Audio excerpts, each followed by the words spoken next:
প্রিয় শিক্ষার্থীবৃন্দ, আসসালামু আলাইকুম। আশা করি সবাই ভালো আছেন এবং নিরাপদে আছেন।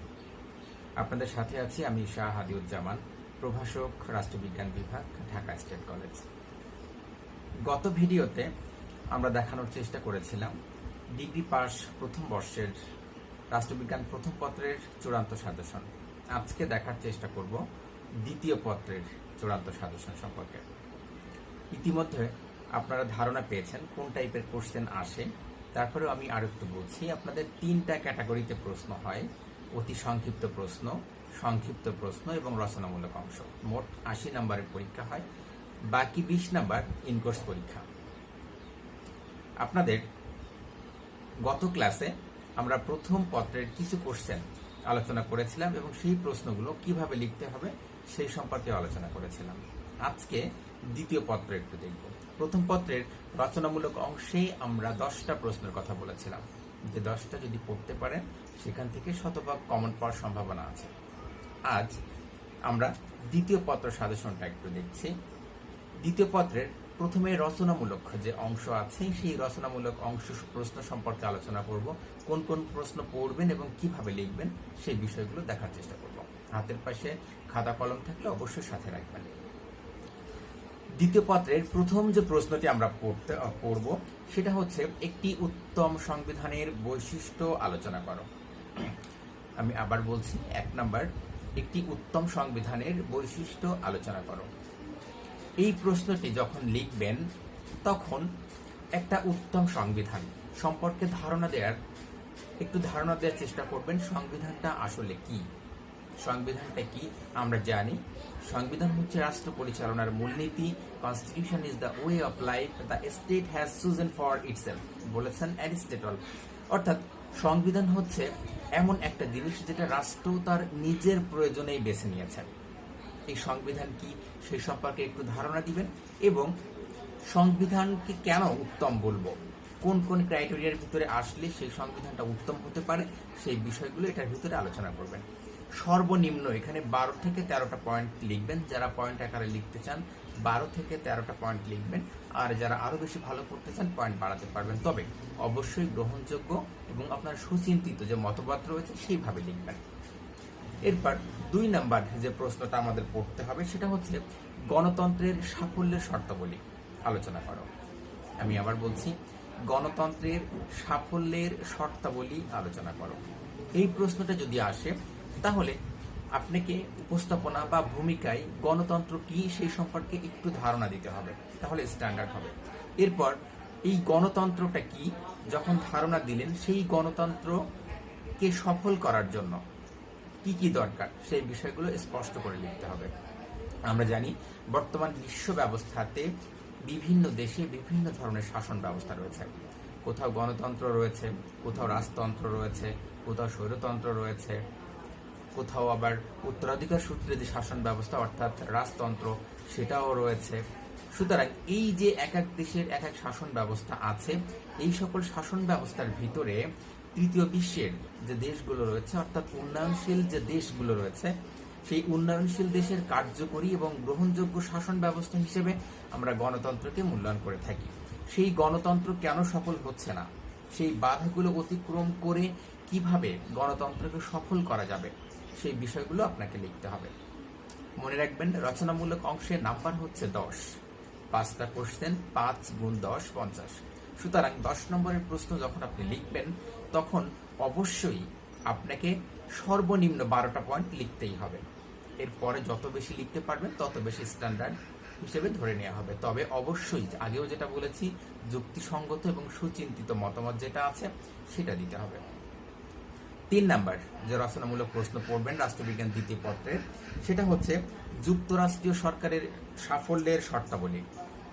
যুক্তরাষ্ট্রীয় সরকারের সাফল্যের শর্তাবলী। যুক্তরাষ্ট্রীয় সরকার কি এই সম্পর্কে একটু ধারণা দিবেন। আপনারা জানেন, আপনাদেরকে এর আগেও জানানো হয়েছে যুক্তরাষ্ট্রীয় সরকার কি। যুক্তরাষ্ট্রীয় সরকার সম্পর্কে আমি সংক্ষেপে আরেকটু বলি, যে পাশাপাশি অবস্থিত রাষ্ট্রসমূহ যখন কতিপয় চুক্তি বা সন্ধির মাধ্যমে একত্রিত হয়ে একটা রাষ্ট্রে পরিণত হয় সেটাকে আমরা যুক্তরাষ্ট্র বলি। এখানে ছোট ছোট অনেকগুলো রাষ্ট্র থাকে, সেই রাষ্ট্রগুলো একসাথে যুক্ত হয়ে একটা বৃহৎ রাষ্ট্রে পরিণত হয়। এটা হচ্ছে যুক্তরাষ্ট্র। যদি উদাহরণ আমরা দিতে চাই, এই যুক্তরাষ্ট্র, মার্কিন যুক্তরাষ্ট্র, USA, United states of America, India, Canada, এই যে দেশগুলোতে এখানে যুক্তরাষ্ট্রীয় সরকার বিদ্যমান রয়েছে। সুতরাং এই যুক্তরাষ্ট্রীয় সরকার সফল হতে গেলে কি কি লাগবে, সেই শর্তগুলো, যেমন যুক্তরাষ্ট্রকে যদি সফল করতে চায় তাহলে ভৌগোলিক সান্নিধ্য থাকা লাগবে, যুক্তরাষ্ট্রীয় মনোভাব থাকা লাগবে, দ্বিকক্ষ বিশিষ্ট আইনসভা থাকতে হবে, সংবিধানের প্রাধান্য থাকতে হবে, বিচার বিভাগের স্বাধীনতা থাকতে হবে। এইরকম মেইন দেখে আপনাকে 12 থেকে 13টা পয়েন্ট সুন্দর করে আলোচনা করতে হবে। তাহলে আমরা 3 নাম্বার প্রশ্নটা পেয়ে গেলাম, সেটা হচ্ছে যুক্তরাষ্ট্রীয় সরকারের সাফল্যের শর্তাবলী আলোচনা করো। এরপর 4 নাম্বার যে রচনামূলক প্রশ্নের কথা বলছি, সেটা হচ্ছে ক্ষমতার স্বতন্ত্রীকরণ উচিত নয় ও সম্ভব নয়, উক্তিটি বিশ্লেষণ করো। আমি আবার বলছি, ক্ষমতার স্বতন্ত্রীকরণ উচিত নয় এবং তা সম্ভব নয়, উক্তিটি বিশ্লেষণ করো। ক্ষমতার স্বতন্ত্রীকরণটা কি আসলে, এটা আপনাকে একটু ধারণা দিতে হবে। ক্ষমতার স্বতন্ত্রীকরণের ইংরেজি প্রতিশব্দ হচ্ছে separation of power. Separation of power. এই ক্ষমতা স্বতন্ত্রীকরণের প্রথম ধারণা দিয়েছিলেন মন্টেস্কো, আপনারা জানেন। আমরা জানি প্রত্যেকটা দেশের সরকারের 3টা বিভাগ থাকে, executive, legislature and the judiciary. এই 3টা বিভাগ, এই 3টা বিভাগের পৃথক পৃথক ক্ষমতা আছে। যেমন এক্সিকিউটিভ অর্থাৎ নির্বাহী বিভাগ যেটা আছে সেটা শাসন সংক্রান্ত কার্যাবলী পরিচালনা করে থাকে। এরপরে জুডিশিয়ারি যেটা আছে সেটা বিচার সংক্রান্ত কার্যাবলী সম্পাদন করে থাকে, এবং লেজিসলেচার যেটা আছে আইনসভা, সেটা হচ্ছে আইন প্রণয়ন সংক্রান্ত কার্যাবলী পরিচালনা করে থাকে। এই 3টা বিভাগের কাজ পৃথক করে দেয়া অর্থাৎ ভাগ করে দেয়া, যার কাজ সেই করবে, একটা বিভাগ অন্য একটা বিভাগকে হস্তক্ষেপ করবে না, সেই অবস্থাটাকে আমরা বলছি সেপারেশন অফ পাওয়ার বা ক্ষমতার স্বতন্ত্রীকরণ। এখন এই জিনিসটা যে ক্ষমতার স্বতন্ত্রীকরণ আসলে উচিত কিনা সেটা আপনাকে অ্যানালাইসিস করতে হবে, এবং যদি উচিত হয় তাহলে সেটা সম্ভব কিনা সেই বিষয়টা আপনাকে লিখতে হবে। প্রশ্নটা আপনাদের জন্য খুবই গুরুত্বপূর্ণ, আশা করি খুব মনোযোগ সহকারে এই প্রশ্নটা বোঝার চেষ্টা করবেন। এরপরেও যদি কোনো সমস্যা হয় বুঝতে, আমার সঙ্গে যোগাযোগ করতে পারবেন। 5 নাম্বার যে রচনামূলক অংশ আপনাদের পড়তে হবে, সেটা হচ্ছে সাম্প্রতিককালে আইনসভার ক্ষমতা হ্রাসের কারণগুলো আলোচনা করো। সাম্প্রতিককালে আইনসভা অর্থাৎ সরকারের যে 3টা বিভাগ রয়েছে তার ভিতরে একটা বিভাগ হচ্ছে আইনসভা, ইংরেজিতে আমরা যেটাকে বলছি লেজিসলেচার। এই সাম্প্রতিককালে আইনসভার ক্ষমতা কেন কমে যাচ্ছে সেই জিনিসগুলো আপনাকে বিশ্লেষণ করতে হবে। আপনি একটু ভাবেন তো, আইনসভার ক্ষমতা যে ক্ষমতা আছে সেই ক্ষমতাটা কেন কমে যাচ্ছে সেই বিষয়গুলো আপনাকে লিখতে হবে। আইনসভা কেন কমে যাচ্ছে? এখানে শিক্ষার অভাব রয়েছে বা দক্ষতার অভাব রয়েছে, এখানে নির্বাচনী আচরণবিধি রয়েছে, নির্বাচন কমিশনারের কিছু দুর্বলতা থাকতে পারে। এই বিষয়গুলো যেগুলো থাকার কারণে আপনার এরপরে আমাদের গণতন্ত্রের শিক্ষা, গণতন্ত্রের যে চর্চা আছে সেই চর্চাটা ঠিক মতো হচ্ছে না, এ কারণেও হতে পারে। এই যে বিষয়গুলো অর্থাৎ কি কারণে আইনসভার ক্ষমতা দিন দিন কমে যাচ্ছে সেই বিষয়গুলো আপনাকে লিখতে হবে। এখান থেকে আরেকটা প্রশ্ন হয়, সেটা হচ্ছে যে আধুনিক রাষ্ট্রে শাসন বিভাগের ক্ষমতা বৃদ্ধির কারণসমূহ আলোচনা করো। এখানে আমি একটু বলে রাখি, প্রথম যে প্রশ্নটা আমি বললাম সেটা হচ্ছে আইনসভার ক্ষমতা হ্রাসের কারণে আইনসভা ক্ষমতা দিন দিন কমে যাচ্ছে, যার কারণে শাসন বিভাগের ক্ষমতা বৃদ্ধি পাচ্ছে। এই বিষয়টা মাথায় রাখবেন, যেহেতু আইনসভার ক্ষমতা কমে যাচ্ছে সেহেতু শাসন বিভাগের ক্ষমতাটা বেড়ে যাচ্ছে, এই বিষয়টা আলোচনা করবেন। এরপর যেটা পড়বেন 6 নাম্বার, সেটা হচ্ছে নির্বাচক মণ্ডলীর সংজ্ঞা দাও। নির্বাচক মণ্ডলীর সংজ্ঞা দাও। আধুনিক গণতান্ত্রিক রাষ্ট্রে নির্বাচক মণ্ডলীর ভূমিকা আলোচনা করো। এই নির্বাচক মণ্ডলী আসলে কি? নির্বাচক মণ্ডলী হচ্ছে যারা ভোট দেয়, অর্থাৎ আমাদের মতো সাধারণ জনতা, যেটাকে আমরা আম জনতা বলি, এটাকে বলছি আমরা নির্বাচক মণ্ডলী। অর্থাৎ একটা নির্বাচন যখন অনুষ্ঠিত হয় সেই নির্বাচনে যারা ভোট দিতে পারে, যারা ভোট দেয়, সেটাকে আমরা বলছি নির্বাচক মণ্ডলী। ওকে, এখন এই যে নির্বাচক মণ্ডলীর ভূমিকাটা আসলে কি সেটা আলোচনা করতে হবে। একটা গণতান্ত্রিক রাষ্ট্রে এই নির্বাচক মণ্ডলীর ভূমিকাটা কি? আমরা জানি যে একটা গণতন্ত্র গণতান্ত্রিক যে রাষ্ট্র রয়েছে সেই রাষ্ট্রের অন্যতম প্রথম প্রধান এবং মূল যে বিষয় সেটা হচ্ছে নির্বাচন। নির্বাচনের ইংরেজি প্রতিশব্দ হচ্ছে ইলেকশন। ইলেকশন হচ্ছে বাছাই করা। অনেকগুলো বিকল্প থাকে, সেই বিকল্পের ভিতর থেকে আপনাকে উত্তম বিকল্পটা বাছাই করাটাই হচ্ছে আপনার সিলেকশন বা ইলেকশন, নির্বাচন। সরি, সিলেকশন না, এটা হবে ইলেকশন। অনেকগুলো বিকল্প থাকবে, তার ভিতর থেকে আপনাকে উত্তম বিকল্প যেটা আছে, যেটা আপনার ভালো মনে হবে, সেটা আপনাকে গ্রহণ করতে হবে। আমরা যেটা করে থাকি, নির্বাচনকালীন সময়ে একাধিক প্রার্থী থাকে এবং সেই একাধিক প্রার্থীর ভিতর থেকে আমরা কিন্তু একজন প্রার্থীকে বেছে নেই, এটাকে বলছি আমরা নির্বাচন। এখন এই বেছে নিলাম কিন্তু আমরা, অর্থাৎ আমরা নির্বাচক মণ্ডলী। এই গণতান্ত্রিক রাষ্ট্রে এই নির্বাচক মণ্ডলীর ভূমিকাটা কি সেটা আপনাকে লিখতে হবে। আমরা আছি বলে একজন যোগ্য ব্যক্তি আমরা নির্বাচন করতে পারি, গণতান্ত্রিক ব্যবস্থাকে আমরা টিকিয়ে রাখতে পারি, আমরা আছি বলেই জনমতকে প্রাধান্য দিতে পারি। এই বিষয়গুলো আপনাকে সুন্দর করে এখানে আলোচনা করতে হবে। এরপর 7 নাম্বার যে প্রশ্নটা আপনারা পড়বেন, 7 নাম্বারটা হচ্ছে আধুনিক গণতান্ত্রিক রাষ্ট্রে রাজনৈতিক দলের কার্যাবলী আলোচনা করো। আপনাদের জন্য খুবই গুরুত্বপূর্ণ একটা বিষয়, রাজনৈতিক দল কি আসলে। আধুনিক গণতান্ত্রিক রাষ্ট্রে রাজনৈতিক দলের ভূমিকা কি। আমরা বললাম যে রাজনৈতিক দল ছাড়া কোনোভাবেই গণতন্ত্রের সফলতা সম্ভব নয়। সেটা সরকারি দল হতে পারে বা বিরোধী দল হতে পারে। একটা রাষ্ট্রের সরকারি এবং বিরোধী দুই দলের ভূমিকাই কিন্তু খুবই গুরুত্বপূর্ণ। সরকারি দল যেমন নীতি নির্ধারণ করে, ঠিক বিরোধী দলগুলো সেই নীতি নির্ধারণের কোনো ভুল ত্রুটি আছে কিনা সেটা দেখিয়ে, অর্থাৎ শ্যাডো গভর্নমেন্ট অর্থাৎ ছায়া সরকার হিসেবে সরকারের পাশে থেকে সহযোগিতা করে। সুতরাং এই রাজনৈতিক দল কি একটু আমরা দেখার চেষ্টা করব। রাজনৈতিক দল হচ্ছে সমমনোভাবাপন্ন একটি গোষ্ঠী যারা নিয়মতান্ত্রিকভাবে রাজনীতিতে অংশগ্রহণ করে এবং নির্বাচনের মাধ্যমে রাষ্ট্রীয় ক্ষমতায় অধিষ্ঠিত হতে চায়। খেয়াল করে দেখবেন, রাজনৈতিক দল হচ্ছে সমমনোভাবাপন্ন, অর্থাৎ তাদের সবার মনোভাব একই রকম হবে। আমরা যদি উদাহরণ হিসেবে দেখতে যাই, বাংলাদেশ আওয়ামী লীগ বা বাংলাদেশ জাতীয়তাবাদী দল বা বাংলাদেশ জামাত ইসলামী বা বাংলাদেশ জাতীয় পার্টি, যেটাই বলি না কেন, ঢাকায় যারা আওয়ামী লীগ করে, যারা বান্দরবনে যারা আওয়ামী লীগ করে, তারা সবাই কিন্তু বঙ্গবন্ধুর আদর্শে বিশ্বাসী। আবার কুড়িগ্রামে যিনি থাকেন, ঢাকায় যিনি থাকেন, তারা যদি বিএনপির রাজনীতি করে থাকে তাহলে কিন্তু তারাও জিয়া রহমানের আদর্শে বিশ্বাসী। সুতরাং তারা সমমনোভাবাপন্ন হয়। আশা করি বুঝতে পেরেছেন।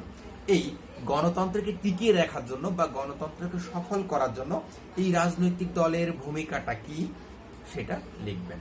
এটা লিখতে যে অবশ্যই, যেটা আগেও বলেছি, 12 থেকে 13, 14, 15 যে যত সুন্দর করে লিখতে পারেন, তবে প্রত্যেকটা প্রশ্ন লেখার আগে ওই বিষয়টার ধারণা একটু দিয়ে নেবেন। যেমন এখানে বললাম যে আধুনিক গণতান্ত্রিক রাষ্ট্রে রাজনৈতিক দলের ভূমিকা আলোচনা করো। এখানে আপনাকে একটু লিখতে হবে রাজনৈতিক দলটা আসলে কি। দেন রাজনৈতিক দল সম্পর্কে আপনি 5-6 লাইন লিখে এরপরে আপনি চলে আসেন তাদের কি ভূমিকা রয়েছে। এরপরে 8 নাম্বার যে রচনামূলক প্রশ্ন আপনাকে পড়তে হবে সেটা হচ্ছে ব্রিটেনের প্রথাকে কেন মান্য করা হয় আলোচনা করো। ব্রিটেনে প্রথাকে কেন মান্য করা হয় অথবা ব্রিটেনের রাজতন্ত্র টিকে থাকার কারণ আলোচনা করো। একই প্রশ্ন। আপনাদের এখান থেকে বেশি যে প্রশ্নটা আসে সেটা হচ্ছে ব্রিটেনে রাজতন্ত্র টিকে থাকার কারণটা কি। আমরা জানি যে ব্রিটেনে আপনার সাংবিধানিক রাজতন্ত্র রয়েছে, যেখানে আগামী 250 বছর উত্তরাধিকার সূত্রে কারা শাসক হবেন বা কারা রাজা বা রানী নির্বাচিত হবেন সেটা কিন্তু এখনই নির্ধারণ হয়ে আছে। এখানে এটাকে আমরা বলছি সাংবিধানিক রাজতন্ত্র অর্থাৎ কনস্টিটিউশনাল মোনার্কি, যেটা সংবিধান কর্তৃক স্বীকৃত এবং সংবিধানে স্পষ্টভাবে বলা আছে। এরপর যে প্রশ্নটা আপনাদেরকে পড়তে হবে 9 নাম্বার, সেটা হচ্ছে ব্রিটিশ প্রধানমন্ত্রীর ক্ষমতা ও কার্যাবলী আলোচনা করো। খুবই গুরুত্বপূর্ণ কোশ্চেন আপনাদের জন্য। আমি আবার বলছি, ব্রিটিশ প্রধানমন্ত্রীর ক্ষমতা ও কার্যাবলী।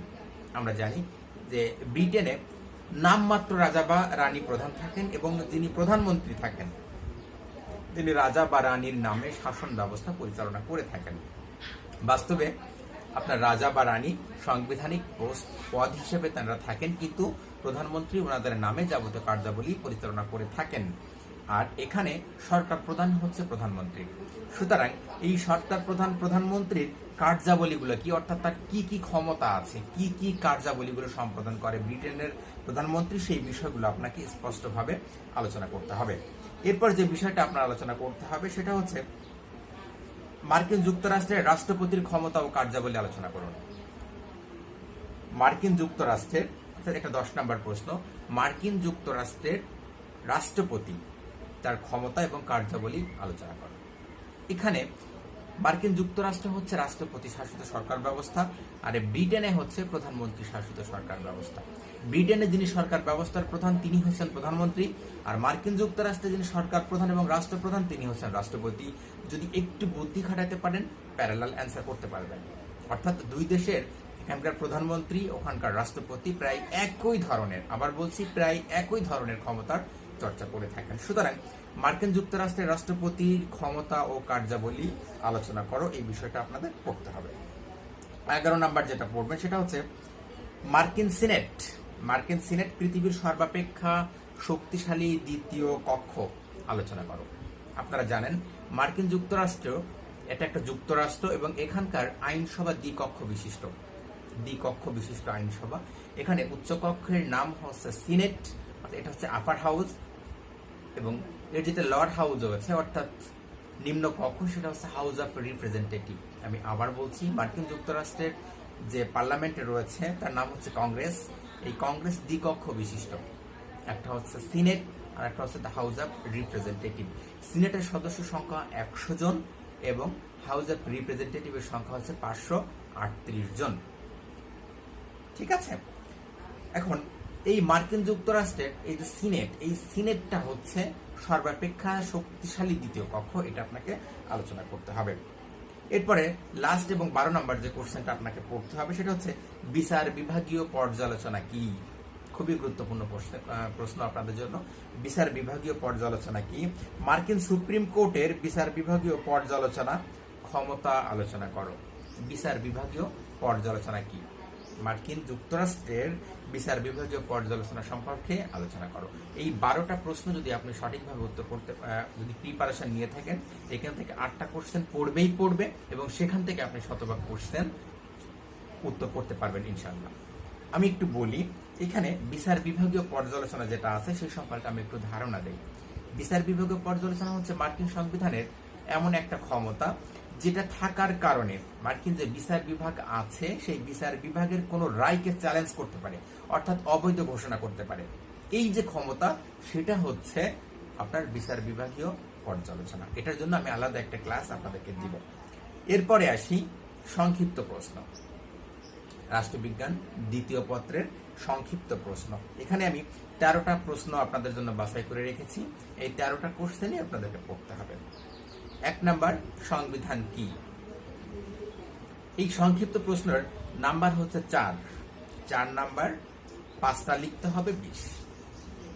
এই সংবিধান কি যখন লিখবেন সেখানে যেভাবে লিখবেন আমি সেভাবে একটু বলি। সংবিধান কি, সেখানে একজন বা দুইজন, যেহেতু 4 নাম্বার, দুইজন মানুষের সংজ্ঞা দিবেন এবং আপনি সংবিধান বলতে কি বুঝেন বা আপনার কি মনে হচ্ছে সেই জিনিসটা লিখবেন, তাহলে খুব স্ট্যান্ডার্ড নাম্বার পাবেন আশা করি। 1 নাম্বার, সংবিধান কি। 2 নাম্বার, সংবিধানের প্রণয়নের পদ্ধতি আলোচনা করো। সংবিধান প্রণয়নের পদ্ধতি আলোচনা করো। আমরা জানি সংবিধান প্রণয়নের 4টা পদ্ধতি আছে, সেই 4টা পদ্ধতি আপনাকে সুন্দর করে আলোচনা করতে হবে। 3 নাম্বার, সরকার কি? What is government? সরকার কি? আপনারা জানেন সরকার কি। এই সরকার হচ্ছে রাষ্ট্রের যে 4টা উপাদান আছে তার ভিতরে অন্যতম একটি, এবং এটা হচ্ছে itself a political institution, it's a dynamic. আপনারা জানেন যেটা রাষ্ট্র তার উদ্দেশ্য যেটা রয়েছে সেই উদ্দেশ্য সফল করে কিন্তু সরকারের মাধ্যমে। এই সরকার কি সেই সম্পর্কে আপনাদেরকে লিখতে হবে। 4 number, democracy. What is democracy বা গণতন্ত্র কি? এই গণতন্ত্র যখন লিখবেন, এই গণতন্ত্র কি এখানে দুইজন মানুষের সংজ্ঞা দিবেন। আব্রাহাম লিঙ্কনের নাম আপনারা শুনে থাকবেন। আব্রাহাম লিঙ্কনের খুব ছোট্ট একটা সংজ্ঞা রয়েছে, democracy is the government of the people, by the people and for the people. অর্থাৎ গণতন্ত্র হচ্ছে জনগণের জন্য, জনগণের দ্বারা, জনগণের শাসন। এরকম আব্রাহাম লিঙ্কন সহ আরো একজন অর্থাৎ 2 জনের সংজ্ঞা এখানে দিতে পারবেন এবং আপনার কি মনে হয় গণতন্ত্র বলতে সেই বিষয়টা আলোচনা করে শেষ করবেন। 5 নাম্বার, যুক্তরাষ্ট্রীয় সরকার কি? আগেই বলেছি যুক্তরাষ্ট্রীয় সরকার কি। 6 নাম্বার, ক্ষমতার স্বতন্ত্রীকরণ কি? ক্ষমতার স্বতন্ত্রীকরণ কি? 7 নাম্বার, বিচার বিভাগের স্বাধীনতা কাকে বলে, বা বিচার বিভাগের স্বাধীনতা বলতে আপনি কি বোঝেন সেটা। 8 নাম্বার, নির্বাচক মণ্ডলী কি? 8 নাম্বার, নির্বাচক মণ্ডলী কি? রচনামূলক যে প্রশ্নগুলো আমরা বললাম সেখানে কিন্তু আলোচনায় এই বিষয়গুলো এসেছে। 9 নাম্বার, বিচার বিভাগীয় পর্যালোচনা কি? দেখেন কিছুক্ষণ আগে আমি বললাম বিচার বিভাগীয় পর্যালোচনা কি। 10 নাম্বার, রাজনৈতিক দল কি? 11 নাম্বার, চাপ সৃষ্টিকারী গোষ্ঠী কি?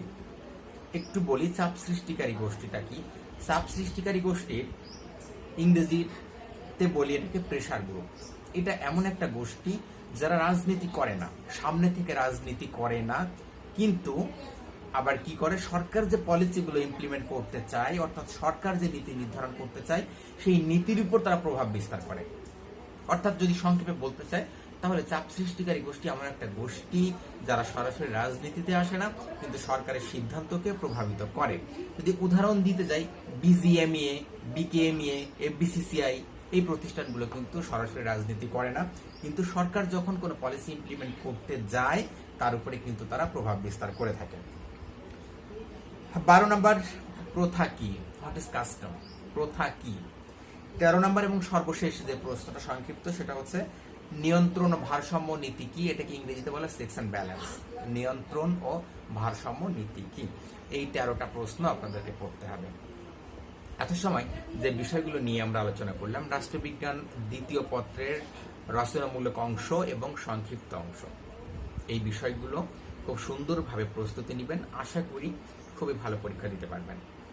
আর অতি সংক্ষিপ্ত যে প্রশ্ন রয়েছে অর্থাৎ যে 10টা আপনাদের 1 নাম্বার করে অতি সংক্ষিপ্ত প্রশ্নের উত্তর দিতে হয়, সেই 1 নাম্বারের প্রশ্নের জন্য প্রত্যেকটা অধ্যায়ের শেষে ছোট ছোট প্রশ্ন আছে, সেগুলো পড়বেন। বিগত সালে যে কোশ্চেনগুলো আসছে সেগুলো পড়বেন এবং মূল বইটা ভালোভাবে পড়বেন, তাহলে আর সমস্যা হবে না।